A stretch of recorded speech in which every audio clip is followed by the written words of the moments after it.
Ladies and gentlemen, once again I welcome all of you and all our esteemed guests here to the valedictory session of the 4th International Dharma Dhamma Conference. A Kenyan proverb says, having a good discussion is like having riches. Over the last 2 days, intense, thought-provoking discussions in this conference have enriched all of us in one way or the other.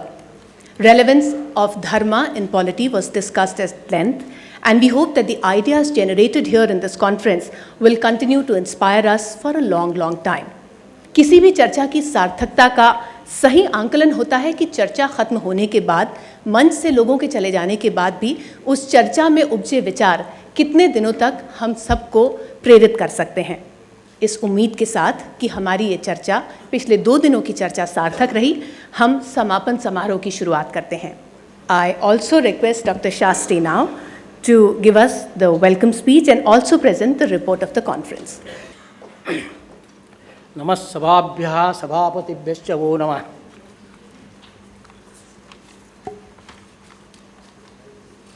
मैं एक professor हूँ।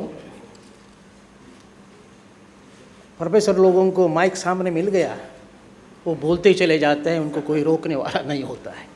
इसलिए हमारे governor साहब भी एक बड़े professor ही है, नॉन प्रोफेसर है, वो भी जानते हैं।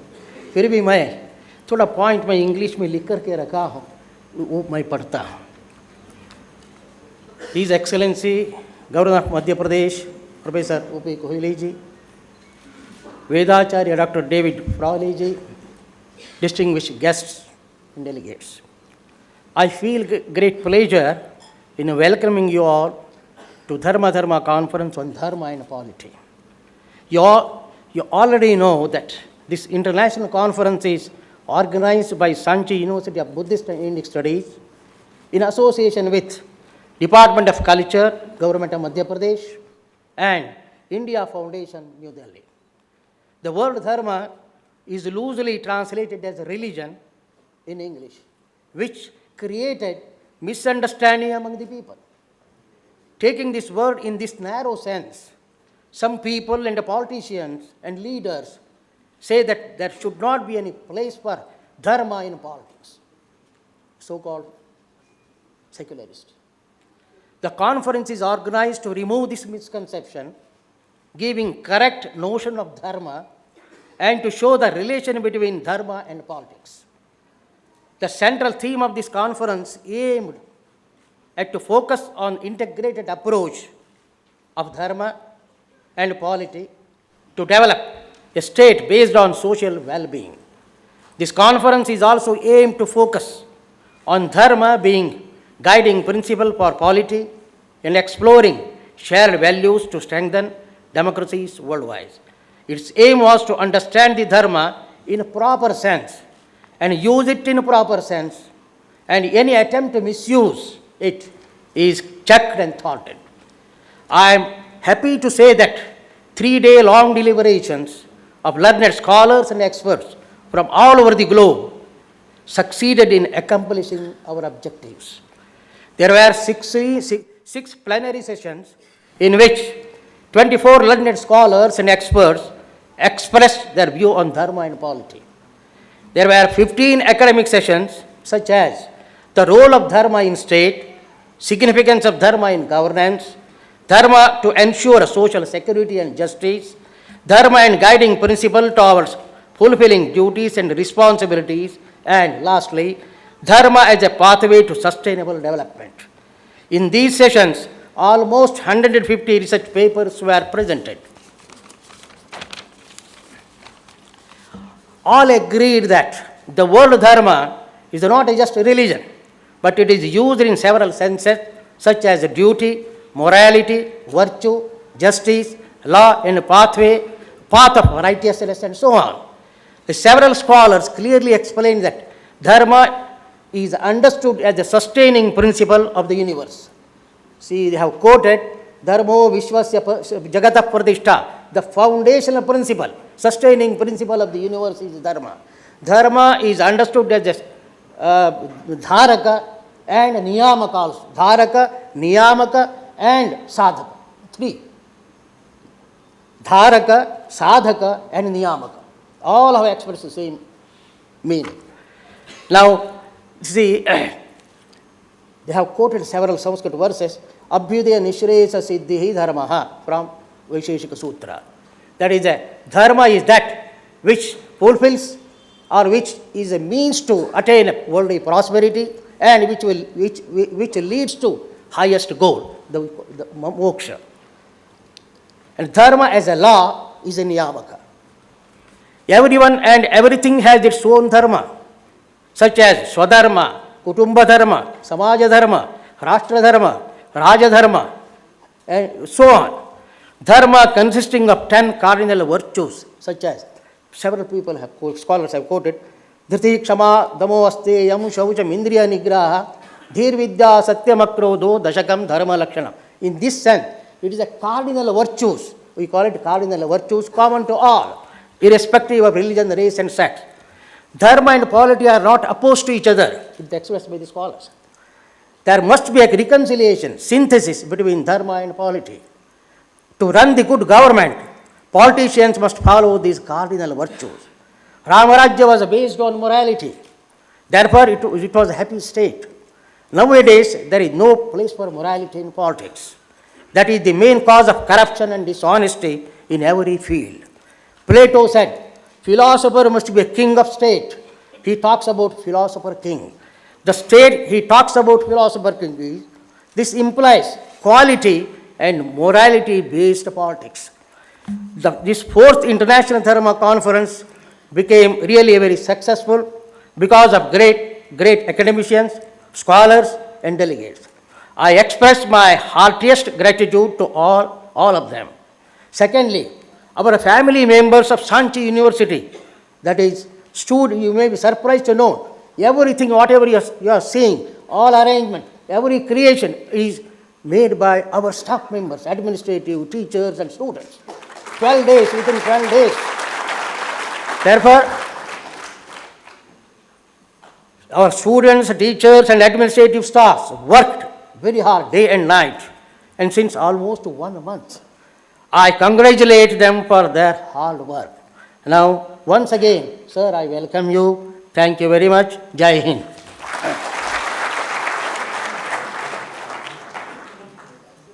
Thank you, Professor Shastri. I now request Chief Guest of the session, Venerable Banagala Upatissa Thero, President, Mahabodhi Society, Sri Lanka and Japan, to share his thoughts with us. Your Excellency, Governor of Madhya Pradesh, all the guests on the dais, my dear friends, since I am very happy that you have invited me to attend this conference, and since it's Buddhist and Indic studies, so I would like to pray for some Pali versions to bless you. Bhavatu sabba mangalam rakhantu sabba devata sabba buddhanubhavena sada sotti bhavantu te bhavatu sabba mangalam rakhantu sabba devata sabba dhammanubhavena sada sotti bhavantu te bhavatu sabba mangalam rakhantu sabba devata sabba sanghanubhavena sada sotti bhavantu te. It's because since the Buddhist university, which is concerned about Buddhism and Gautama Buddha, so I have chanted little version of Theravada Buddhism. And I expect this university will serve to train a lot of Buddhist people who live in Indore and Bhopal. We must guide them because this new generation of Buddhist people has no way to study Buddhism. So this was my dream to think of about Sanchi University. So Your Excellency, the Governor, and Mr. Gupta and the Vice Chancellor, I hope in near future, you will promote the Buddhism because Buddha was the one who said, Nahi verena verani sammanti the kudachanam, अवेरेण च सम्मति ऐसा धम्मो सनातनो वैर वैर से शांति नहीं होता वैर अवैर से ही शांत होता है hatred never ceases by hatred ceases by love. Bhagavan Gautama Buddha एक शांति का अवतार है, शांति का संदेश दिया है, वही आज हम भारत के लिए ज़रूरी है। उस शांति को पूरे विश्व भगवान बुद्ध के उस दर्शन को मानते हैं और भारत में भी यह दर्शन और भगवान बुद्ध की जो शांति और अहिंसा का संदेश लेने में आप सभी का सहयोग प्रार्थना करता हूँ। धन्यवाद। बहुत बहुत धन्यवाद। It is time now for a speech by our special guest of honor, Vedacharya David Frawley, Director, American Institute of Vedic Studies. Sir. Namaste, Shri Guru Pyo Namaha. It is my great honor to be here with the Honorable Governor of Madhya Pradesh, with my friend Upatissa Dero, and the Vice Chancellor here, and all of you wonderful people and friends. It is a great blessing to see Sanchi University coming alive today again after so many centuries. It's a wonderful center of learning for all of India, all of the world, and of course for great Buddhist studies, but also now for studies within the whole Indic tradition. So it is my hope that this university continues to flourish, expand, and grow, and I hope that all of you will support it in every way possible. These conferences are always Dharma and Dhamma, and we must understand that Dharma is not just a term. Dharma is an entire civilization. This civilization coming out of India is the Dharmic civilization. We can call it Bharatiya Sanskriti. This Dharmic civilization spread throughout Asia and also has influenced the entire world. Today, the world is dominated by the Western modern civilization, and often there is the tendency to turn India's civilization into a sidelight or perhaps a deviation from the modern civilization. And what I would like you to do is my prayer and wish that you preserve and expand Dharmic civilization in its own right. It is, I would have to say, being trained in both civilizations, it is my feeling that the Dharmic civilization is greater than the modern and Western civilization.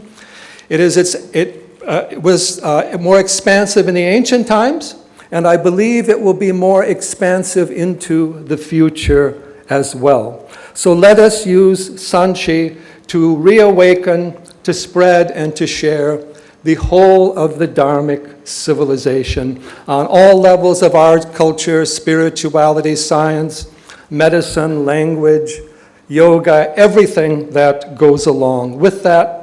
And Dharmic civilization is also the civilization of yoga, civilization of higher values, higher consciousness, Dharmic values, and so forth.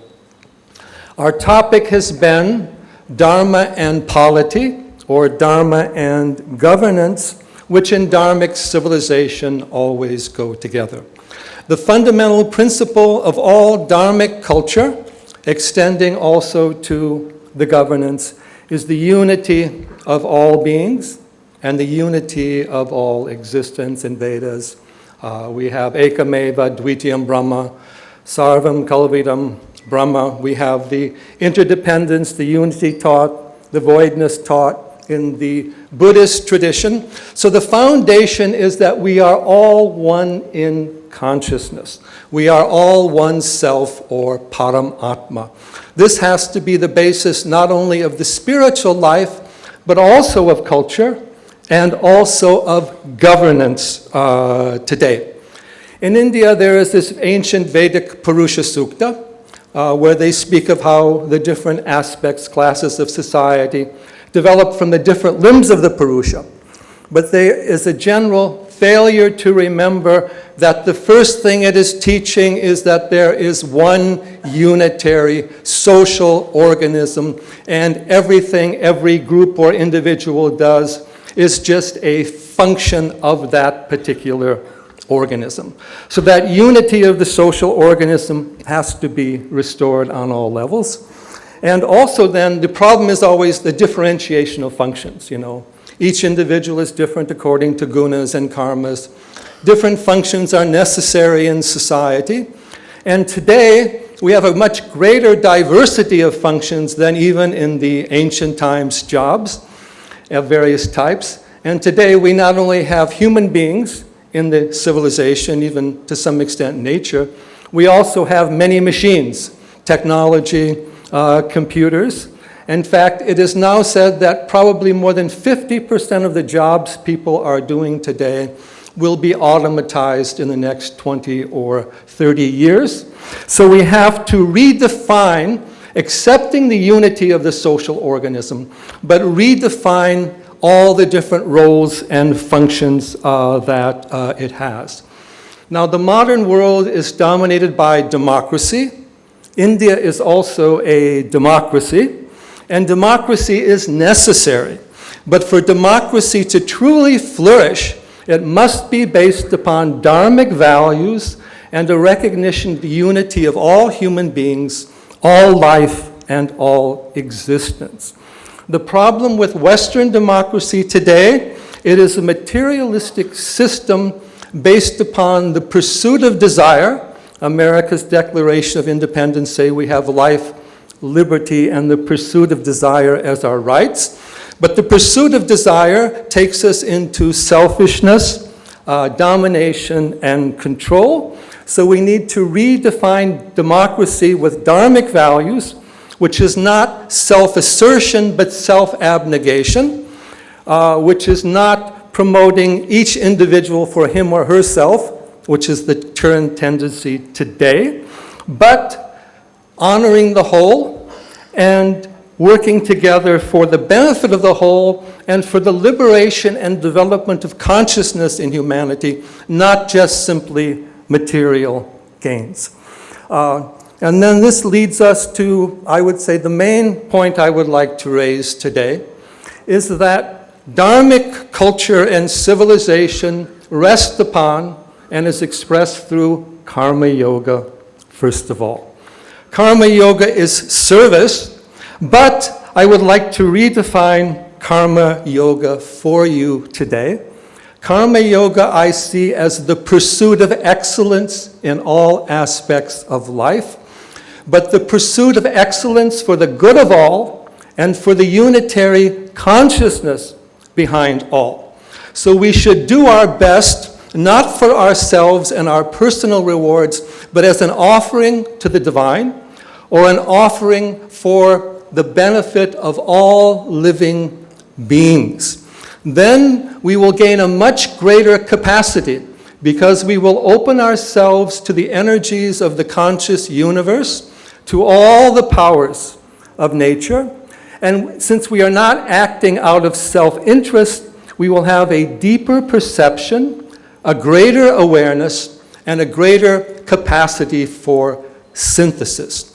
India today needs to reawaken that dharmic pursuit of excellence through karma yoga and instill that in all aspects of the society, in the business world, in the social world, in the governance, and in the educational system, and also starting out particularly educating the children and also educating the women, the girls, in all aspects of the society for everyone. So this call of dharmic education, dharmic values, and karma yoga for the society as a whole, I believe is the formula for bringing out the true capacity of the dharmic civilization here and also spreading it through the rest of the world. In America today, over half the people above 50 years old are suffering from depression, most of them taking drugs, of medicinal drugs.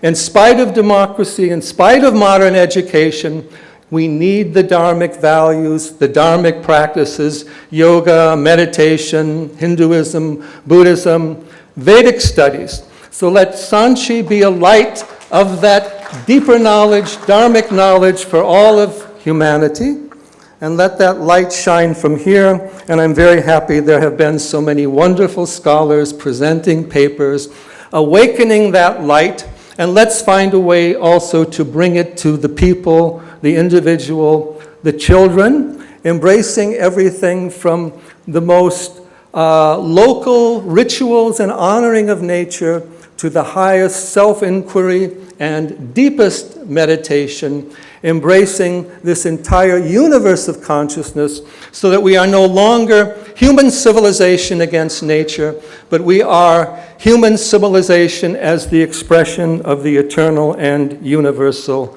Dharma. Shri Gurubhyo Namaha. May I now request Honorable Governor of Madhya Pradesh, Professor Om Prakash Kohli, to release the book Monuments of Sanchi. This book has been co-published by INTAC Bhopal chapter and Sanchi University of Buddhist Indic Studies. I'd like to inform you that this is a resized and revised version of the original book by the same name by John Marshall. The original book was in 4 volumes and this is one single volume, and if any one of you is interested in buying this book, you can do so after the event is over. It is available for sale outside the store.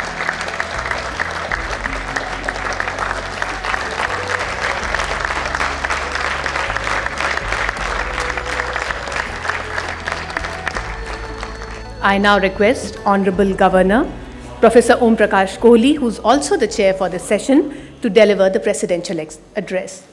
Sanchi विश्वविद्यालय के vice chancellor professor Shastri ji,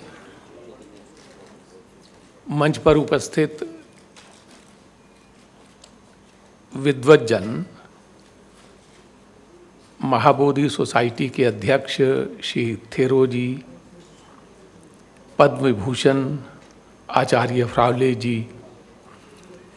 Shri MM Upadhyay ji, Shri Rajesh Gupta ji और यहाँ सभागार में उपस्थित आप सभी विद्वत भाइयों और बहनों, मुझे समापन भाषण देने के लिए कहा गया है। वास्तव में समापन भाषण देने का अधिकार तो उसका बनता है जो कॉन्फ्रेंस में शुरू से लेकर आखिर तक उपस्थित रहा हो और उसने कॉन्फ्रेंस की पूरी प्रोसीडिंग सुनी हो।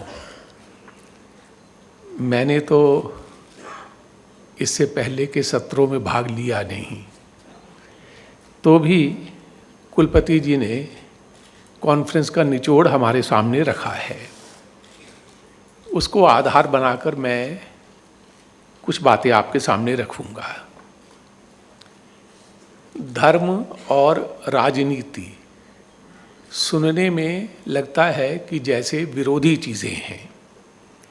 कारण ये है कि हम राजनीति का जो मौजूदा वर्तमान चरित्र देखते हैं वह हमको कुछ धर्म से तालमेल रखता हुआ दिखाई नहीं पड़ता।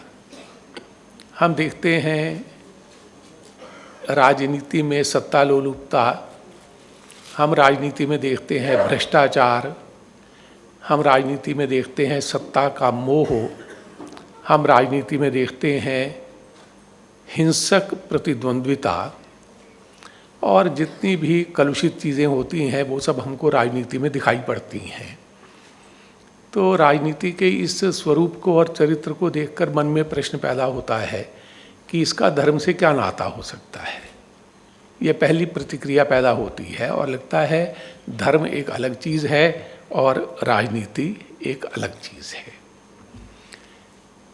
लेकिन जिसको हम राजनीति कहते हैं और राज्य व्यवस्था कहते हैं, वह मनुष्य ने क्यों बनाई, उसका निर्माण क्यों किया।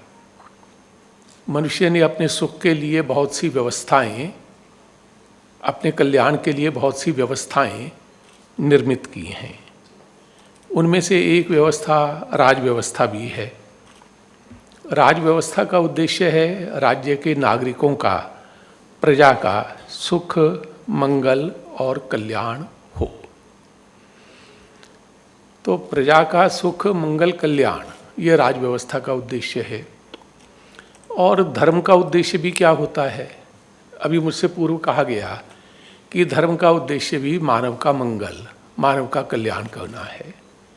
तो फिर ये दोनों एक ही लक्ष्य को लेकर चलने वाली हैं। धर्म मानव का मंगल करने वाली संस्था है, तो राज्य व्यवस्था भी अपने नागरिकों का मंगल और कल्याण करने वाली संस्था है। धर्म का और राज्य व्यवस्था का आपस में संबंध क्या है? ऐसे लोग हैं जो कहते हैं कि राज व्यवस्था और राजनीति ये तो एक सेक्युलर चीज़ है, इसका धर्म से कोई वास्ता नहीं है, धर्म को अलग रखना चाहिए और धर्मनिरपेक्ष, धर्म रहित राज व्यवस्था ही उचित और कल्याणकारी हो सकती है। अगर उसमें धर्म आ मिला तो सिर फुटौवल होगी, झगड़े होंगे, धर्म मत आपस में टकराएंगे, पंथ टकराएंगे, अशांति पैदा होगी, हिंसा पैदा होगी और राज व्यवस्था फिर पंथों में बढ़ जाएगी। इसलिए राज व्यवस्था को धर्म से अलग रखना चाहिए। अब ऐसा कहने वाले धर्म और पंथ इन दोनों को मिला देते हैं। धर्म और पंथ को मिला देने से बड़ा भारी घपला पैदा हो गया है। इसलिए हमको धर्म के सही स्वरूप को समझने की आवश्यकता है। धर्म के बारे में कहते हैं कि वह एक इस प्रकार की शक्ति है जो धारण करती है, जो टिका के रखती है, जो अवलंब प्रदान करती है। अगर वह न हो तो व्यवस्था टिकेगी नहीं। व्यवस्था को टिकाने के लिए धर्म की आवश्यकता है। ये भी कहा जाता है कि धर्म केवल निःश्रेयस, केवल आत्मा, केवल आध्यात्मिक ऐसी चीज़ नहीं है, बल्कि उसका अभ्युदय वाला पक्ष भी है। अभ्युदय और निःश्रेयस ये दोनों जिसके द्वारा सुनिश्चित होते हैं वह धर्म है। निःश्रेयस का मतलब आत्मिक उन्नति और मुक्ति हो सकती है, तो अभ्युदय का अर्थ है कि हमारा जो रोज़मर्रा का जीवन है, सांसारिक जीवन है, वह संपन्न हो, वह रोज़मर्रा का जीवन सुखी हो। इसलिए आध्यात्मिक और भौतिक ये दोनों पक्षों को समेटता है धर्म। धर्म का ऐसा व्यापक स्वरूप है। इसलिए यदि हम चाहते हैं कि हमारी आध्यात्मिक उन्नति हो, प्रगति हो, परम तत्व के साथ हमारा संबंध जुड़े, तो उसके लिए निश्चेयस के लिए धर्म की आवश्यकता है। लेकिन हम चाहते हैं कि हमारा सांसारिक जीवन व्यवस्थित हो, कल्याणकर हो, समृद्ध हो, संपन्न हो, हमारी भौतिक आवश्यकताएं पूरी हों, तो उसके लिए भी, जिसको हम अभ्युदय कहते हैं, धर्म की आवश्यकता है। धर्म और राज्य के संबंधों के बारे में दो बिल्कुल अलग अलग धारणाएं हैं और वे धारणाएं एक दूसरे की विरोधी हैं। एक धारणा ये है कि राज्य संस्था धर्मनिरपेक्ष होनी चाहिए, इंडिपेंडेंट ऑफ रिलीजन, तभी वो कल्याणकारी हो सकती है। उसमें अगर धर्म मिल गया तो फिर वह विभाजित हो जाएगी, बट जाएगी। ऐसा कहने वाले धर्म को पंथ के रूप में देखते हैं। दूसरी धारणा ये है कि धर्म अगर राज्य व्यवस्था को नियंत्रित करेगा, धर्म अगर राज्य व्यवस्था को अनुशासित करेगा, तो ऐसी राज्य व्यवस्था कल्याणकारी होगी। हम दुनिया भर में नज़र दौड़ाएं तो हम देखते हैं कि कल्याणकारी राज्य व्यवस्थाएं भी हैं और उत्पीड़नकारी राज्य व्यवस्थाएं भी हैं।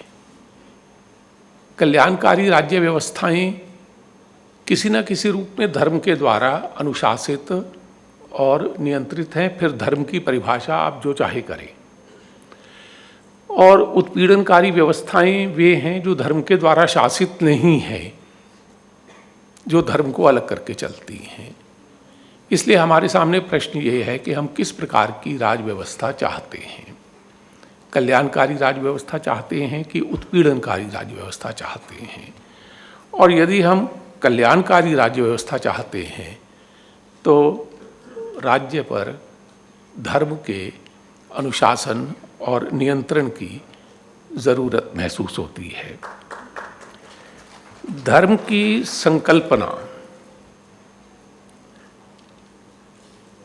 बड़ा गूढ़ विषय है, लेकिन सरल भाषा में कहें हम तो वे नियम जो मनुष्य का और सृष्टि का कल्याण करते हैं उनको हम धर्म कहते हैं। अब चाहे हम शास्त्र ग्रंथों के उदाहरण दें, चाहे हम धर्मवेत्ताओं के प्रवचनों के उदाहरण दें, लेकिन उन सबसे निचोड़ तो यही निकलता है कि ऐसे नियम जो मनुष्य का कल्याण करते हैं, सृष्टि का कल्याण करते हैं, उनको धर्म कहते हैं। धर्म जीवन को धारण करता है, जगत को धारण करता है। और अगर धर्म न हो, धर्म पर ही संकट आ जाए, धर्म ही अस्थिर हो जाए, धर्म ही डगमगाने लगे, तो क्या होगा? तो गीता में भगवान कृष्ण कहते हैं अर्जुन से कि जब जब धर्म संकट में आएगा तब तब उसके भयंकर परिणाम होंगे, इसलिए मैं धर्म की पुनर्स्थापना के लिए बार बार अपने को प्रकट करूंगा। तो यानी भगवान कृष्ण कहते क्या हैं? वो कहते हैं धर्म नहीं होगा तो डिसऑर्डर पैदा हो जाएगा, अव्यवस्था पैदा हो जाएगी, अराजकता पैदा हो जाएगी। राज्य रहेगा तो सही, पर कहने को रहेगा, व्यवहार में राज्य के होते हुए भी अराजकता हो जाएगी। हम दुनिया भर में बहुत सी राज व्यवस्थाएं, राज सत्ताएं देख रहे हैं जो अराजकता के दौर से गुजर रही हैं। इसलिए भगवान कृष्ण ने कहा, हे अर्जुन, धर्म की ग्लानि होने से अव्यवस्था और अराजकता पैदा होगी, और मैं ये चाहता हूं कि अव्यवस्था और अराजकता पैदा ना हो, व्यवस्था रहे। और ये रहनी है तो मैं धर्म को पुनः स्थापित करने के लिए आऊँगा। बार बार ऐसा होगा, बार बार मैं ऐसा करूँगा। और आप देखिएगा कि कब से यही क्रम चला आ रहा है। राज व्यवस्थाएं बनती हैं, उन पर धर्म का नियंत्रण रहता है, ठीक चलती हैं, मानव के लिए कल्याणकारी होती हैं, प्रजा के लिए कल्याणकारी होती हैं। लेकिन धर्म का नियंत्रण शिथिल होता है, ढीला होता है, तो राज व्यवस्था उत्पीड़नकारी बन जाती है, भ्रष्टाचारी बन जाती है, क्रूर बन जाती है, हिंसक बन जाती है, स्वार्थी बन जाती है, सत्ता लोभी बन जाती है, बिगड़ जाती है, विकृत हो जाती है। इसलिए भगवान कृष्ण कहते हैं कि धर्म की आवश्यकता है। धर्म का और राजनीति का ये संबंध भगवान कृष्ण ने बहुत सुंदर तरीके से गीता में कहा है। धर्म शब्द ओवर यूज्ड शब्द है। कुछ शब्द ऐसे होते हैं जो ओवर यूज्ड होते हैं, और ओवर यूज्ड होने से एक लाभ भी होता है, एक नुकसान भी होता है। लाभ ये होता है कि ओवर यूज्ड वर्ड का जो चाहे जैसा जिस अर्थ में इस्तेमाल कर ले, आपको जो चाहे आप इस्तेमाल कर लें, मुझे जो चाहे मैं इस्तेमाल कर लूँ। पर ओवर यूज्ड होने से गड़बड़ क्या होती है कि हमको उस शब्द की सही कल्पना सामने नहीं आती। धर्म के बारे में भी ये बात है। धर्म की एक बहुत सीधी सरल प्रैक्टिकल परिभाषा है, और वह है सदाचार ही धर्म है। अच्छा आचरण, गुड कंडक्ट, व्यवहार, कर्म, मैं क्या करता हूं, how do I deal with others, मेरा दूसरों से व्यवहार कैसा है, मेरा अपने पड़ोसी से व्यवहार कैसा है, मेरा उस पंथ के लोगों से व्यवहार कैसा है जो पंथ मेरे पंथ से भिन्न है। मैं अगर धनवान हूं तो जो धनहीन है उनके साथ मेरा व्यवहार कैसा है। मैं अगर शक्ति संपन्न हूं तो जो शक्तिहीन है उनके साथ मेरा व्यवहार कैसा है। इसलिए धर्म को हम अगर मूर्त रूप में देखना चाहें और धर्म के साथ जो बहुत सी अमूर्त बातें जुड़ गई हैं उनको एक तरफ रख के हम धर्म का बिल्कुल व्यावहारिक और सामने समझ में आने वाला रूप देखना चाहें तो हम कह सकते हैं कि सदाचार धर्म है। इसलिए अगर कोई व्यक्ति सदाचारी है तो वो धर्म ग्रंथ पढ़े तो भी ठीक है, न पढ़े तो भी ठीक है, वो धर्मात्मा है। सदाचार धर्म है, ये धर्म की ऐसी परिभाषा है। अब आप बतलाइए कि कोई राज्य व्यवस्था ऐसी हो सकती है जो सदाचार शून्य हो और कहे कि हम बड़ी अच्छी राज व्यवस्था है। राज व्यवस्था को अगर अच्छा होना है तो उसको सदाचार पर टिका होना होगा और सदाचार ही धर्म है। एक और शब्द है नीति। मॉरलिटी शब्द का प्रयोग मुझसे पहले किया गया। गांधी जी को धर्म की बजाय नीति शब्द कहना अधिक पसंद था। वह नीति की परिभाषा करते थे फर्ज। फर्ज का मतलब है एक का दूसरे के प्रति कर्तव्य। अब आप सोचिए कि सारी की सारी पॉलिटी, राजनीति, राज व्यवस्था, पॉलिटिकल सिस्टम, ये किस चीज पर टिका हुआ है? ये टिका हुआ है एक का दूसरे से व्यवहार। और एक का दूसरे से जो व्यवहार है वह व्यवहार अगर सही है, उचित है, परहितकारी है, परोपकारी है, संवेदना से भरा है, तो हम कहेंगे कि यह व्यवहार धार्मिक व्यवहार है। और अगर वह इन चीज़ों से शून्य है तो हम कहेंगे यह व्यवहार धर्म के विपरीत है। इसलिए धर्म की एक बड़ी अच्छी परिभाषा की गई। हम धार्मिक व्यक्ति को वैष्णव कहते हैं और हमारे सामने हमारे पूज्य स्वामी अध्यात्मानंद जी बैठे हैं, गुजरात से आते हैं। गुजरात में नरसिंह मेहता नाम के एक वैष्णव कवि हुए हैं। उन्होंने कहा कि वैष्णव यानी भक्त यानी धार्मिक व्यक्ति कौन? जे पीर पराई जाने रे। जो पर पीड़ा को जानता है वही धार्मिक है। अब मैं मान लीजिए माला जपूं या न जपूं, तिलक लगाऊं या न लगाऊं, लेकिन अगर किसी दूसरे की पीड़ा देखकर मेरे मन में पीड़ा का भाव उदय होता है, संवेदना उदय होती है, तो मुझको धार्मिक मानना चाहिए। धार्मिकता कपड़ों में नहीं रहती, धार्मिकता तिलक और माला आदि में नहीं रहती। धार्मिकता रहती है मन में। मन अगर संवेदनशील है तो मैं धार्मिक हूं। और संवेदनशील व्यक्ति की पहचान है कि वह अपने दुख से दुखी नहीं होता, वह दूसरे के दुख से दुखी होता है। इसीलिए वैष्णव जनते तेणे कहिए रे, ये पीर पराई जाने रे, ये बात नरसिंह मेहता ने कही। और तुलसीदास राम भक्त कवि थे, उन्होंने तो धर्म की इतनी सरल परिभाषा कर दी कि विद्वान लोग धर्म के अर्थ को लेकर उलझे रहें, पचड़े में पड़े रहें, झगड़ते रहें, तर्क वितर्क करते रहें। तुलसीदास ने इन सब से हटकर एक सीधी परिभाषा कर दी, परहित सरिस धर्म नहीं भाई, पर पीड़ा सब नहीं अधमाई। धर्म क्या है? परहित। परहित धर्म है। पर पीड़ा सब नहीं अधमाई। पर पीड़ा क्या है? अधर्म।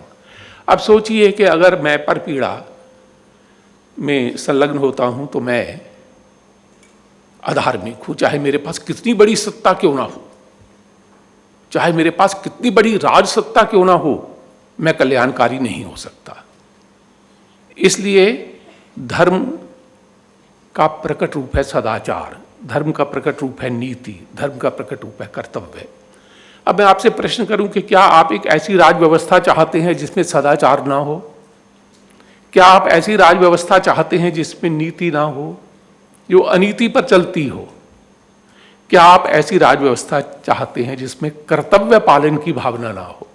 राजा कर्तव्य पालन ना करे, जो राजा को करना चाहिए वो राजा ना करे।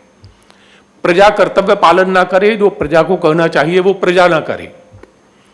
स्कूल में शिक्षक, उसको जो कर्तव्य पालन करना चाहिए शिक्षक अपना कर्तव्य पालन ना करे। छात्र अपना कर्तव्य पालन ना करे। पुलिस अधिकारी बैठे हैं वो अपना कर्तव्य पालन ना करें। एडमिनिस्ट्रेटर अपना कर्तव्य पालन ना करें। तो ऐसी राज व्यवस्था के बारे में आप क्या सोचेंगे? इसलिए राज व्यवस्था का आधार धर्म, और धर्म का अर्थ है नीति, कर्तव्य और सदाचार। इसलिए धर्म की बात करते हुए ये कहा गया कि जो अपने प्रतिकूल हो ऐसा आचरण हम दूसरों से न करें। जो अपने प्रतिकूल हो वह आचरण हम दूसरों से न करें। मुझसे कोई हिंसा न करे, मैं ये चाहता हूं, तो मैं भी दूसरों से हिंसा न करूं। मेरे पर कोई कुपित ना हो, क्रोध ना करे, तो मैं दूसरे पर क्रोध क्यों करूं? इसलिए धर्म को और आसान रूप में समझने के लिए हम कह सकते हैं कि धर्म ये बताता है कि हम अपने प्रतिकूल जो आचरण है वो नहीं चाहते, तो दूसरों से भी हम वैसा आचरण न करें। कभी कभी अंग्रेजी भाषा का उपयोग बात को सरल तरीके से समझाने के लिए कर लिया जाता है, वरना उससे अच्छी शक्ति भारतीय भाषाओं में है। तो हम धर्म को कह सकते हैं कि धर्म क्या है? ये एक सिविलाइज्ड आचरण है। धर्म को हम कह सकते हैं कि ये एक सिविलाइज्ड आचरण, civilised conduct, it is civilised way of life. अब आप सोचिए कि एक राज्य है, उस राज्य में प्रजा कैसी होनी चाहिए? सिविलाइज्ड होनी चाहिए कि नहीं? उसका व्यवहार सिविलाइज्ड होना चाहिए कि नहीं? उस प्रजा के अलग अलग वर्गों का एक दूसरे के साथ व्यवहार सिविलाइज्ड होना चाहिए कि नहीं? और राजा का व्यवहार सिविलाइज्ड होना चाहिए कि नहीं? प्रशासकों का व्यवहार सिविलाइज्ड होना चाहिए कि नहीं? पुलिस का व्यवहार सिविलाइज्ड होना चाहिए कि नहीं? और जितनी भी राज्य के अंतर्गत आने वाली उप संस्थाएं हैं उन सबका व्यवहार सिविलाइज्ड होना चाहिए कि नहीं होना चाहिए? ये जिसको हम सिविलाइज्ड आचरण कहते हैं, ये बिना धर्म के नहीं आ सकता। इसलिए धर्म लीड्स टू सिविलाइज्ड कंडक्ट, और सिविलाइज्ड कंडक्ट पर आधारित जो राज्य व्यवस्था होती है उसको हम धर्मयुक्त राज्य व्यवस्था कहते हैं, और वही कल्याणकारी होती है। राज्य अपने नागरिकों से कैसे व्यवहार की अपेक्षा करता है? अब हमारा भारत का कॉन्स्टिट्यूशन है, वो कॉन्स्टिट्यूशन कहता है सब लोग बराबर हैं, इक्वेलिटी की बात करता है। तो इसका मतलब है कॉन्स्टिट्यूशन हमसे ये अपेक्षा करता है कि हम व्यवहार में बराबरी रखें। मैं बड़ा आप छोटे, मैं ऊंची जाति का आप छोटी जाति के, मैं धनी आप निर्धन, मैं शक्तिशाली आप शक्तिहीन, ऐसा नहीं। तो कॉन्स्टिट्यूशन हमसे जब बराबरी की बात करता है तो वो बराबरी की बात नहीं कर रहा। कॉन्स्टिट्यूशन हमको सिविलाइज्ड आचरण के लिए इशारा कर रहा है। उस इशारे को हम समझें, राज्य अपने नागरिकों से सिविलाइज्ड व्यवहार की अपेक्षा करता है।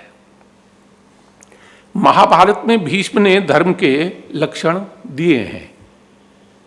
उन धर्म के लक्षणों में उन्होंने दो ऐसे लक्षण दिए हैं जिसका मैं उल्लेख करता हूं। एक लक्षण उन्होंने दिया है समविभाग।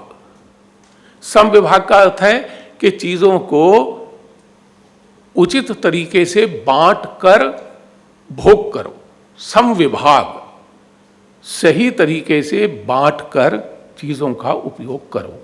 अब दुनिया भर के जितने झगड़े और टंटे हैं उसकी बुनियाद में क्या है कि मैं बराबर वितरण नहीं चाहता, इक्वल डिस्ट्रीब्यूशन नहीं चाहता। अब इसमें से राजनीति ने अलग अलग रास्ते निकाले, कहीं कम्युनिज्म निकल आया, तो कहीं पूंजीवाद निकल आया, तो कहीं पर वेलफेयर स्टेट निकल आया। तो रास्ते ढूंढे गए कि ये जो समविभाग है ये कैसे होगा। लेकिन धर्म कहता है कि ईश्वर की दी हुई चीज है, उस पर जितना मेरा हक है उतना आपका हक है, इसलिए हम क्यों ना इसको बांट कर खाएं। ये समविभाग ही धर्म है, और इस समविभाग से राज्य में जो छीना झपटी होती है वो दूर हो जाती है और एक कल्याणकारी स्थिति पैदा होती है। दूसरी बात, महाभारत में ही भीष्म ने कही है धर्म के लक्षण गिनाते हुए, आश्रितों का भरण पोषण धर्म है। जो हम पर डिपेंडेंट हैं उनका भरण पोषण धर्म है। हम पर डिपेंडेंट कौन है? अगर हम संपन्न हैं तो जो असंपन्न हैं उनकी चिंता हमको होती है कि नहीं। महात्मा गांधी जी अंत्योदय की बात करते थे, स्वामी श्री दीनदयाल उपाध्याय जी भी अंत्योदय की बात करते हैं। अंत्योदय का अर्थ क्या है कि समाज में जो वंचित हैं, शोषित हैं, पीछे रह गए हैं, जिनके पास कुछ नहीं है, जो डाउन ट्रॉडन हैं, कुछ ही नाम दीजिए उनको, अगर हम उनकी चिंता नहीं करते तो फिर सारी राज व्यवस्था बेमायना है। मैं आपको गांधी जी की एक बात बताता हूँ। गांधी जी की एक पुस्तक है मेरे सपनों का Bharat, India of my dreams. उसमें गांधी जी ने कहा कि भारत स्वतंत्र हो गया, पॉलिटिकली स्वतंत्र हो गया, लेकिन मैं इसको स्वतंत्र नहीं मानता। ये तो राजसत्ता अंग्रेजों से हमारे पास आ गई। मैं तो इसको तब मानूंगा कि भारत स्वतंत्र हो गया जब तीन चीजें ना रहें, और वो तीनों चीजें देखिए डाउन ट्रॉडन से, जो हमारे आश्रित हैं, उनके कल्याण से संबंधित हैं। वो तीन चीजें गांधी जी ने बतलाई। निरक्षरता समाप्त हो जाए। अब यहाँ पे इस हॉल में हम सब लोग साक्षर बैठे हैं, तो क्या हमारा कर्तव्य, हमारा धर्म हमको निरक्षरों के प्रति आत्मीयता का भाव रखने के लिए प्रेरित करता है कि नहीं? हम लोग अगर निरक्षरों को साक्षर नहीं बना सकते तो हमारी साक्षरता किस काम की है? ये सवाल हमको अपने से करना चाहिए। तो उन्होंने कहा निरक्षरता दूर हो जाए। दूसरी बात गांधी जी ने कही कि निर्धनता दूर हो जाए। अब यहाँ बैठे हुए सब लोग, उनकी पोशाक देखकर हम कह सकते हैं कि ये संपन्न लोग हैं, और यहाँ से बाहर निकलकर सड़क पर आपको ऐसे लोग दिखाई पड़ेंगे जिनकी पोशाक देखकर आपको लगेगा कि ये असंपन्न लोग हैं। हम लोग, हमारा खाना कैसा है? और ऐसे लोग हैं जो कूड़े में से बीन बीन कर खाते हैं। इसका मतलब है कि ऐसे लोग हैं समाज में जिनकी चिंता इनको करनी है, जिनके आश्रित वो लोग हैं। तो गांधी जी ने एक बात कही, निरक्षरता दूर हो, निर्धनता दूर हो, और तीसरी बात कही विषमता दूर हो, डिस्पैरिटी। ये जो अंतर है, खाई पैदा हो गई है, दो समाज बन गए हैं, ये दूर हो। तो ये पॉलिटी है जिसकी कल्पना गांधी जी कर रहे हैं, और ये पॉलिटी धर्म नहीं तो और क्या है। बिना धर्म के, बिना नीति के, बिना सदाचार के हम ऐसी पॉलिटी की जो गांधी जी ने जिक्र किया है उसकी कल्पना नहीं कर सकते। आजकल हम कहते हैं वेलफेयर स्टेट। स्टेट का मतलब केवल दंड देना नहीं है, स्टेट का अर्थ केवल कानून व्यवस्था लागू करना नहीं है। स्टेट का अर्थ है कि वह प्रजा के कल्याण की नीतियां बनाए और प्रजा का कल्याण, आर्थिक कल्याण, सामाजिक कल्याण, शैक्षिक कल्याण सुनिश्चित करे। तो ये स्टेट में एक वेलफेयर स्टेट का नया कंसेप्ट जुड़ गया। तो अगर स्टेट को ये सब कुछ करना है तो ये करने के लिए स्टेट को अपने कर्तव्यों में धर्म लाना पड़ेगा। बिना धार्मिक हुए स्टेट वेलफेयर स्टेट हो ही नहीं सकती। वेलफेयर स्टेट का अर्थ ये है कि वे जिनके वेलफेयर की ज़रूरत है उनके लिए सरकार वैसी नीतियां बनाए, कार्यक्रम बनाए, उन पर अमल करे, आचरण वैसा हो। तो बिना धर्म के ये संभव नहीं है। हमारे यहाँ पर एक शब्द का प्रयोग होता है राजधर्म, और राजधर्म का पालन करने वाले राजाओं को हम राजा नहीं कहते, उनको हम राजऋषि कहते हैं। आखिर को अगर हम राजा जनक को राजऋषि कहते हैं तो कोई कारण है? राजा जनक को अब राजऋषि क्यों कहते हैं? क्योंकि वह धर्म के अनुशासन में राज चलाते थे। इसलिए हम कहते हैं राजधर्म, राजा का धर्म। राजा का धर्म क्या होता है? राजा का धर्म है राज्य व्यवस्थित रूप से चले, लॉ एंड ऑर्डर रहे, लोग सुख से रहें, शांति से रहें, चैन से रहें। राजा का धर्म यह है कि प्रजा का कल्याण हो, प्रजा की ज़रूरतें पूरी हों, आर्थिक विकास हो, कोई विपन्न ना रहे। ये सब राजा के कर्तव्य हैं और इन्हीं सब कर्तव्यों की ओर राजा ध्यान दे तो इसको हम बोलते हैं राजधर्म। देखिए, दो शब्द जुड़ गए, राज मतलब पॉलिटी और धर्म मतलब रिलीजन। तो आपकी तो कॉन्फ्रेंस का विषय ही है धर्म एंड पॉलिटी, और हमारे यहाँ तो राजधर्म शब्द इतना कॉमनली यूज होता है, राजधर्म। इसी ढंग से हम प्रजा धर्म की बात भी करते हैं। अगर राजा का कुछ धर्म है तो प्रजा का भी धर्म है। हमारे कॉन्स्टिट्यूशन में ड्यूटीज ऑफ द स्टेट उसका जिक्र है, to duties of the people. जनता की भी कुछ फर्ज हैं, उसका भी जिक्र है। तो duties of the state, duties of the state machinery, duties of the people, कर्तव्य पर हमारे यहाँ पर जोर दिया गया है। और कर्तव्य पर ये जो जोर दिया गया है, यह वास्तव में धर्म और राजनीति को एक दूसरे से अलग करने के लिए नहीं, बल्कि उनको जोड़ने के लिए कहा गया है। हम कहते हैं सर्वे भवन्तु सुखिनः, सब लोग सुखी हों। अब सब लोग सुखी हों तो पहले मैं सबके साथ अपने को तो जोड़ूं, और मैं सबके साथ अपने को जोड़ूं तो अभी यहाँ आप कह रहे थे या आप कह रहे थे कि एक परम तत्व है, वो हम सब में व्याप्त है। जब तक इसकी अनुभूति नहीं होगी तब तक सर्वे भवन्तु सुखिनः केवल एक शब्द मात्र रह जाएगा। एक परम सत्ता है, वो परम सत्ता सब में व्याप्त है। इसलिए मैं और आप देखने में फिजिकली अलग अलग दिखाई पड़ते होंगे, लेकिन हम सबके बीच में एक धड़कन है, एक स्पंदन है। उसको हम कहते हैं जिधर देखता हूं उधर तू ही तू है, सब तरफ तू ही तू है। कीरी कुंजर दोय, सब एक हैं।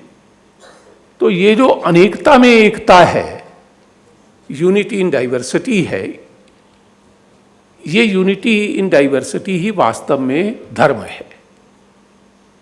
यही धर्म है, परम तत्व का साक्षात्कार, उसका अनुभव करना, उसकी अनुभूति करना, और उस परम तत्व को अपने में ही नहीं सब में, और सबका मतलब केवल चेतन सृष्टि में नहीं बल्कि जड़ सृष्टि में और पर्यावरण में भी देखना। और इसलिए हम अपने को दूसरों के साथ एकाकार करें, हम अपने को पर्यावरण के साथ एकाकार करें। और अगर हमने पर्यावरण के साथ अपने को एकाकार नहीं किया तो हम पर्यावरण को निचोड़कर पी जाना चाहेंगे, और बदले में कितना असंतुलन पैदा होगा, कितना इम्बैलेंस पैदा होगा। दुनिया के वैज्ञानिक इस ओर हमारा ध्यान बार बार खींच रहे हैं। स्वामी दयानंद सरस्वती ने सत्यार्थ प्रकाश में एक बात कही है, वो वाक्य मुझे पढ़ने को मिल गया, मैंने उसको अंडरलाइन कर लिया। वो बहुत अच्छा वाक्य है। उसमें कहा है कि राज्य पालन की उत्तम व्यवस्था, राज्य पालन की उत्तम व्यवस्था अध्यात्म या ब्रह्म विद्या के बिना संभव नहीं। देखिए कितना मूल्यवान वाक्य है। स्वामी दयानंद सरस्वती कहते हैं कि राज्य पालन की उत्तम व्यवस्था, अगर कोई राजा चाहता है कि मेरे राज्य की व्यवस्था उत्तम हो तो ये बिना अध्यात्म या ब्रह्म विद्या के संभव नहीं। इसलिए राजा को ब्रह्म विद्या संपन्न होना चाहिए, राजा को अध्यात्म विद्या संपन्न होना चाहिए। इसका मतलब है राजा को एक परम तत्व को सब में देखना चाहिए, और इसका अर्थ है राजा को धार्मिक होना चाहिए, और इसका अर्थ है बिना धार्मिक हुए राजा राज्य पालन ठीक तरीके से नहीं कर सकता है। ये धर्म और इसका संबंध है। मित्रों, मैं अपनी बात खत्म करने की तरफ बढ़ रहा हूं।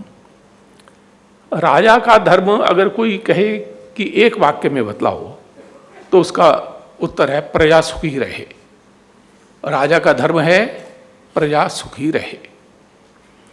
और प्रजा का धर्म क्या है? राज्य सुखी और समृद्ध हो। प्रजा का धर्म है राज्य सुखी और समृद्ध हो, शांति पूर्ण हो, व्यवस्थित हो, कल्याणकर हो। तो राजा के लिए भी कर्तव्यों की एक श्रृंखला बतलाई गई है और प्रजा के लिए भी कर्तव्यों की एक श्रृंखला बतलाई गई है। ये जो कर्तव्य हैं, राजा के कर्तव्य और प्रजा के कर्तव्य, इन दोनों को अगर हम मिला लें, जोड़ लें, राजा के कर्तव्य प्लस प्रजा के कर्तव्य, तो ये कुल मिलाकर उसका जो योगफल निकलेगा वो योगफल निकलेगा धर्म। राजा धर्म का पालन करे तो राजा के लिए करने योग्य कर्तव्यों का पालन कर रहा है। प्रजा के धर्मों का पालन करे, कर्तव्यों का पालन करे तो प्रजा अपने धर्म का निर्वाह कर रही है। इसलिए हमारे यहाँ पर राजधर्म और प्रजा धर्म दोनों का जिक्र किया गया है। कौन सा राज्य अच्छा होता है? अगर मैं आपसे ये प्रश्न यूं ही पूछ लूं तो आप कहेंगे ऐसा राज्य अच्छा होता है जिसमें हार्मनी हो, जिसमें सामंजस्य हो, जिसमें समरसता हो। अभी हम उधर सीरिया और मिडल ईस्ट वगैरह में बहुत तनाव देख रहे हैं, तो उसमें से हमको लगता है कि वहां पर अशांति है। अशांति इसलिए है कि समरसता नहीं है, हार्मनी नहीं है। हार्मनी जरूरी है। हार्मनी को हिंदी में समरसता बोलते हैं। यह समरसता धर्म चेतना में से पैदा होती है। Religion leads to, true religion leads to harmony. True religion leads to harmony. बिना धर्म के समरसता पैदा नहीं होती, विषमता पैदा होती है। इसलिए जरूरी है कि हम धर्म का सहारा लें जिससे समाज में, राज्य में समरसता पैदा हो। धर्म तो एक सोशल फोर्स है, इससे नाक भाव सिकोड़ने की क्या जरूरत है? Religion is a social force. धर्म का काम है कि वो मनुष्य को ऊंचे नैतिक धरातल पर प्रतिष्ठित करता है। एक एलिवेटेड हायर मॉरल लेवल पर मनुष्य को प्रतिष्ठित करना ये धर्म का काम है। इसमें से फिर बहुत सी चीजें अपने आप पैदा होती हैं। सद्व्यवहार पैदा होता है, संवेदना पैदा होती है, जो मैंने बतलाया वैष्णव जन की भावना पैदा होती है। हम विश्व परिवार की बात करते हैं, हम कहते हैं वर्ल्ड इज अ फैमिली, लेकिन वर्ल्ड इज ए फैमिली ये कहते तो हैं पर पड़ोसी से घृणा करते हैं। पड़ोसी को फूटी आंख नहीं देख पाते और विश्व परिवार की बात करते हैं, ये ढकोसला है। अगर हमको विश्व परिवार की बात करनी है तो हमको विश्व मानवता के साथ अपने को जोड़ना होगा। और विश्व मानवता के साथ अपने को जोड़ने का अर्थ है कि हमको, जिसको हम मानवता कहते हैं, उस मानवता के सूत्र में बंधना होगा। और मानवता की एकता की ये संकल्पना भी धर्म से पैदा होती है। धर्म एक यूनिवर्सल चीज है। धर्म कहती है सब हम एक हैं, ये यूनिवर्सल चीज है। उसमें बाहर कुछ नहीं रहता, सब अंदर आ जाता है। और पंथ जो है वो यूनिवर्सल चीज नहीं है, पंथ सेक्टेरियन है। ये अंतर ध्यान में रखकर चलें। धर्म यूनिवर्सल चीज है और पंथ सेक्टेरियन चीज है। धर्म का काम क्या होता है? मनुष्य के अंदर पाशविक आवेग होते हैं। एक बीस्ट, एनिमल हमारे अंदर बैठा हुआ है। वो जो बीस्ट और एनिमल है हमारे अंदर बैठा हुआ, उसको टेम करना ये कौन करेगा? ये तो धर्म करेगा। और बिना धर्म के ये एनिमल, ये बीस्ट जो हमारे अंदर बैठा हुआ है, ये बड़े बड़े युद्ध करवाएगा, हिंसाएं करवाएगा, सामूहिक हत्याएं करवाएगा, क्या नहीं करवाएगा। यूरोप में 2 युद्ध हो गए बड़े बड़े, उसमें हजारों लोग नहीं मारे गए, लाखों लोग मारे गए। और फिर मनुष्य युद्ध करने पर उतारू है, क्योंकि उसके अंदर एक बीस्ट है, एक पशु है। उस पशु को नियंत्रित करने का काम कौन करेगा? ये धर्म करेगा। इसलिए धर्म मनुष्य के पाशविक आवेगों को नियंत्रित करता है। धर्म का काम हमको सिविलाइज बनाना है। धर्म और राज्य, राज्य का भी काम क्या है? राज्य भी कहता है डूज एंड डोंट्स, ये करो ये ना करो। यानी राज्य भी हमको सुसभ्य और सुसंस्कृत बनाना चाहता है, और धर्म भी हमें क्या कहता है? ये करणीय है, ये अकरणीय है। इसलिए धर्म और राज्य दोनों एक दूसरे के एक ही सिक्के के दो पहलू, ऐसा हम मान सकते हैं। हम मानव एकता की बात करते हैं, लेकिन पड़ोसी से नफरत करते हैं। धर्म का काम मानव एकता का अनुसंधान करना है। धर्म और दंड, कुछ राज्य व्यवस्थाएं ऐसी होती हैं जो धर्म को एक तरफ रखकर सोचती हैं कि हम दंड के बल पर चलेंगे। कोरे दंड से हम दबा सकते हैं नागरिकों को, लेकिन उनको सद्व्यवहार के लिए प्रेरित नहीं कर सकते। ये काम तो धर्म के द्वारा ही होगा। इसलिए राज व्यवस्था का आधार धर्म और दंड दोनों होने चाहिए। कोरा दंड राज व्यवस्था का आधार नहीं हो सकता। धर्म और दंड दोनों मिलकर राज व्यवस्था का आधार बनते हैं। सत्ता पर धर्म का अंकुश जरूरी है। अगर सत्ता धर्म विहीन हो जाए तो वह सत्ता कितनी भयंकर हो सकती है, ये हमने तानाशाहों के तानाशाहियों में देखा है, हमने करप्ट देशों में देखा है। समाज करप्ट हो जाता है। लोकतंत्र की बात यहाँ पर हुई। लोकतंत्र की आत्मा समरसता है, प्रेम है, अनुशासन है, और धर्म इसी की सीख देता है। दंड की या कानून की अपनी सीमा है। दंड या कानून हमको बचने के रास्ते तलाश करने के लिए प्रेरित करता है, पर वो हमको सिविलाइज्ड नहीं बनाता। ये सिविलाइजिंग पावर किसी की है तो वो धर्म की है। आखिर कोई युद्ध होते हैं दुनिया में, तो युद्ध का उदय कहाँ होता है? युद्ध का उदय तो पहले मन में होता है। इसलिए मन को नियंत्रित करने की जरूरत है, और मन को नियंत्रित करना ही धर्म का काम है। मनुष्य में अविवेक है, वह अविवेक हावी हो जाता है तो उसमें से हिटलर पैदा हो जाते हैं, उसमें से मुसोलिनी पैदा हो जाते हैं, उसमें से आईएस पैदा हो जाते हैं। ये सब अविवेक में से पैदा होते हैं। इस अविवेक पर लगाम कैसे लगे? इस अविवेक पर केवल राज्य कानून बनाकर लगाम नहीं लगा सकता। धर्म की लगाम से ही व्यक्ति अविवेक पर विजय प्राप्त कर सकता है। हम लोग चाहते हैं अच्छी डेमोक्रेसी हो, हमारे देश में डेमोक्रेसी है, लेकिन कभी कभी हम कहते हैं इससे अच्छी डेमोक्रेसी होनी चाहिए। हम डेमोक्रेसी तो है, लेकिन बहुत सी गड़बड़ियाँ भी हैं। तो it is not an ideal democracy.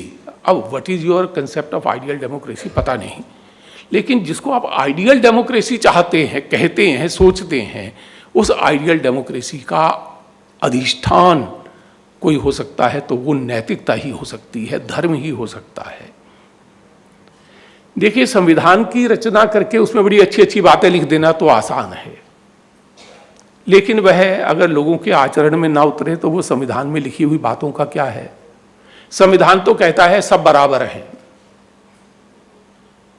लेकिन हमारे आचरण में तो ये बात नहीं उतरी है।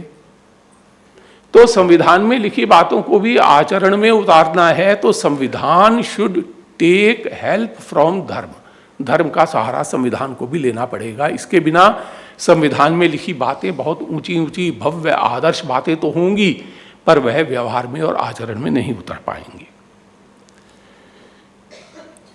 एक अंतिम बात और, लोग कहते हैं कि धर्म का अर्थ पंथ है, और पंथों में बटे हुए लोगों की अपनी अपनी पांथिक निष्ठाएं होती हैं, जिनको हम कह सकते हैं उनकी सेक्टेरियन एलिजियंस हो सकती हैं। अब मान लीजिए मैं जैनी हूँ, तो जैन धर्म के मेरी निष्ठाएं जो हैं वो मेरी सेक्टेरियन एलिजियंस हो गई। और कोई व्यक्ति जैनी नहीं है, किसी और धर्म को मानता है, तो उसकी जो निष्ठाएं हैं वो उसकी सेक्टेरियन एलिजियंस हो गई। तो ये सेक्टेरियन एलिजियंस, कभी कभी क्या होता है कि सेक्टेरियन एलिजियंस का कॉन्स्टिट्यूशन के साथ टकराव हो जाता है। तो इसलिए अगर हमको कोई सावधानी बरत कर बात कहनी हो तो हम कहेंगे कि ये पांथिक निष्ठाओं को हम धर्म के साथ उलझाएं नहीं। पांथिक निष्ठाएं और चीज़ हैं, धर्म और चीज़ है। गांधी जी से सब बातों को लोग शुरू करते हैं और समाप्त करते हैं, तो मैं भी गांधी जी से बात समाप्त करता हूं। गांधी जी राजनीति में थे, लेकिन लोग कहते हैं कि वह राजनीतिक व्यक्तित्व नहीं थे, नैतिक व्यक्तित्व थे। और गांधी जी राजनीति में क्यों आए? गांधी जी को लगा कि मैं राजनीति को नीति से अनुशासित और नियंत्रित कर दूंगा तो वह राजनीति जो होगी वह हमको स्वराज्य भी दिलाएगी और वह जिसको हम दरिद्र कहते हैं उस दरिद्र नारायण का भी उद्धार करेगी। इसलिए गांधी जी राजनीति में नैतिकता के यानी धर्म के दंड का सहारा लेकर प्रवेश हुए और उन्होंने राजनीति के चरित्र को बदला। इसलिए धर्म में राजनीति के चरित्र को बदलने की ताकत है।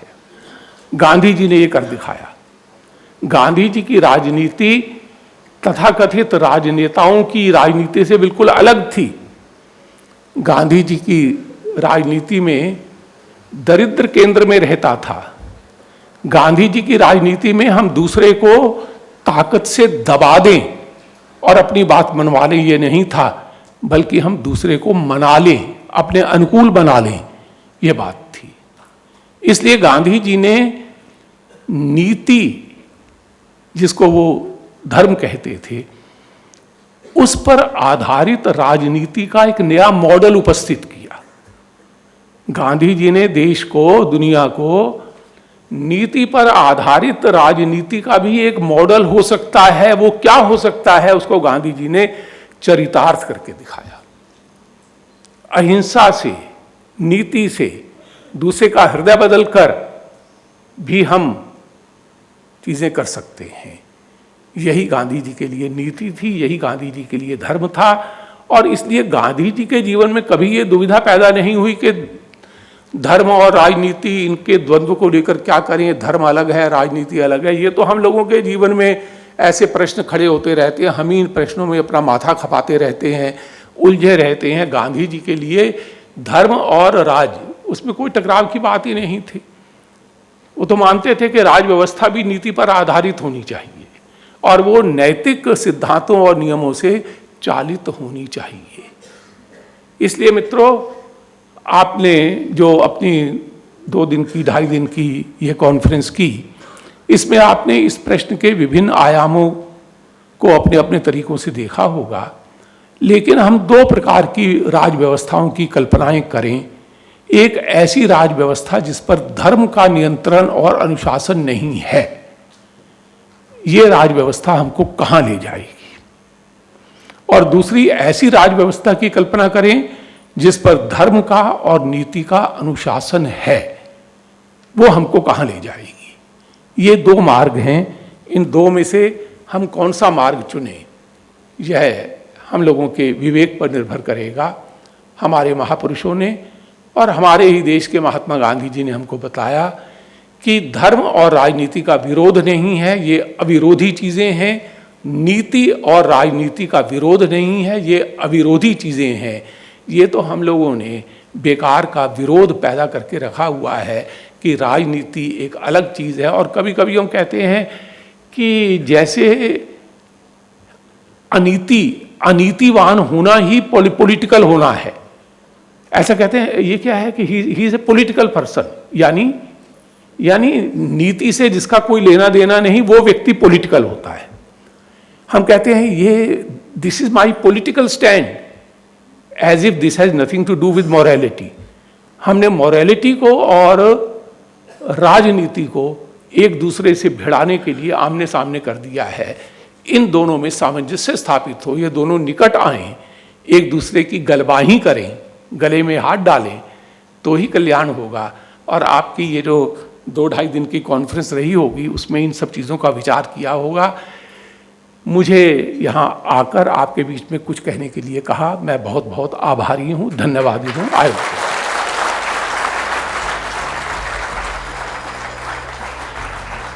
धर्म ना होने से राज्य होते हुए भी अराजकता पैदा हो जाती है। True religion leads to harmony. इन 2 पंक्तियों में इस पूरी कॉन्फ्रेंस का सार, उसका निचोड़ माननीय राज्यपाल महोदय जी ने हमारे आगे प्रस्तुत कर दिया। मैं चाहूंगी कि तालियों की गड़गड़ाहट से एक बार फिर हम उनका स्वागत करें। And I now request Shri Rajesh Gupta to deliver the vote of thanks.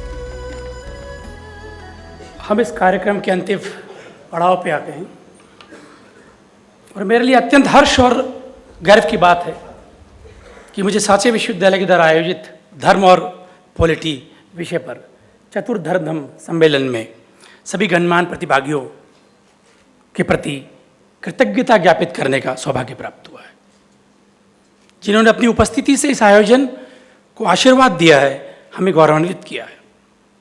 वर्तमान परिस्थितियों, चुनौतियों और संभावनाओं के मूल में छिपे अकल्पित अनसुलझे सवालों से साक्षात्कार के आयोजन में धर्म और राज व्यवस्था के संबंधों पर चिंतन मनन किया है, उसका सार पत्र हमें दिया है। यह विश्वविद्यालय 7 समुंदर पार से आए उन सभी विद्वतजनों के प्रति भी आभारी है, इस बात के लिए कि इस सिकुड़ती दुनिया में उन्होंने हमें बौद्ध और भारतीय ज्ञान परंपरा के विचार दिए हैं, जिससे हम आपसी सामंजस्य बिठा सकते हैं और भूत और भविष्य में भी तालमेल स्थापित कर सकते हैं। शायद धर्म आधारित राजनीति से ही एक सुरक्षित, स्थिर और शाश्वत कालजयी विश्व का निर्माण कर सकते हैं। मैं उन सबका धन्यवाद करना चाहूँगा जिन्होंने भारत के वैविध्य को हमें समझाया है, जहाँ 30 किलोमीटर पर भाषा, भूषा, भेषज, भोजन और भजन न केवल बदल जाते हैं बल्कि एक दूसरे से उद्भूत भी होते हैं।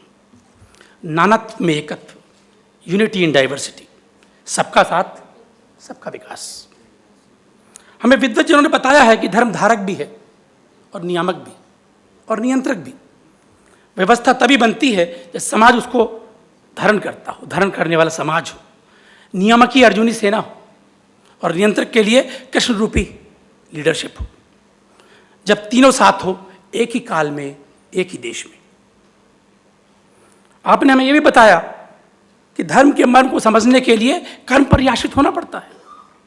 संपूर्ण कर्म क्षेत्र अर्थात जगत धर्म का प्रशिक्षण एवं परीक्षण दोनों की व्यवस्था करता है, हमारी परीक्षा भी लेता है। चाहे धर्मशास्त्र कुछ भी कह रहे हो, लोक नीति ने कोई भी व्यवस्था करी हो, लेकिन निर्णायक हमेशा परिस्थिति ही होती है। यथार्थ जब हमारे सामने साक्षात खड़ा होता है तब हम भावनाओं के आवेश में टिक नहीं पाते हैं, बह जाते हैं और कतिपय निर्णय ले लेते हैं। राज्यपाल महोदय ने भी बताया कि अंततः हार्मनी ही सबसे इंपॉर्टेंट है। ऐसी स्थिति जहाँ पे मनी भी हार जाए, ऐसी हार्मनी हमें खड़े करने की बात कही। आप लोगों ने समझाया कि आज के युग में समस्या तब उत्पन्न होती है जब धर्म और पॉलिटी अपने अपने अर्थों को छोड़कर कहीं संकीर्ण हो जाते हैं। धर्म रिलीजन बन जाता है और पॉलिटी पॉलिटिक्स। संकुचित अर्थ धारण कर लेती हैं तो व्यावहारिक समस्याएं जन्म लेती हैं। मुझे भी ऐसा ही लगता है। मैं एक पुलिस अधिकारी हूं। आज से 20 साल पहले जब चंबलों की बीहड़ों पर मैंने एक मानव के ऊपर पहली बार गोली चलाई, एक दुर्दांत डकैत, तो चंद लम्हों के लिए, चंद सेकंड के लिए ट्रिगर पर मेरी उंगलियां रुक गई थी। धर्म संकट। और फिर क्या, यदा यदा ही धर्मस्य संभाव्य युगे युगे। अब तो ये पल पल होता है, हर पल होता है, बहुत कठिन है डगर पनघट। पता नहीं धर्म है कि अधर्म, पर नींद बहुत अच्छी आती है। जब मैं सुबह मॉर्निंग वॉक पे जाता हूं, सैर पे जाता हूं, आप लोगों को भी अनुभव होगा, तो मैं देखता हूं कि असंख्य लोग दूसरों के घरों से फूल चुन रहे होते हैं। पता नहीं ये चुनना है कि चोरी है। चोरी के पुष्पों से श्रद्धा के सुमन।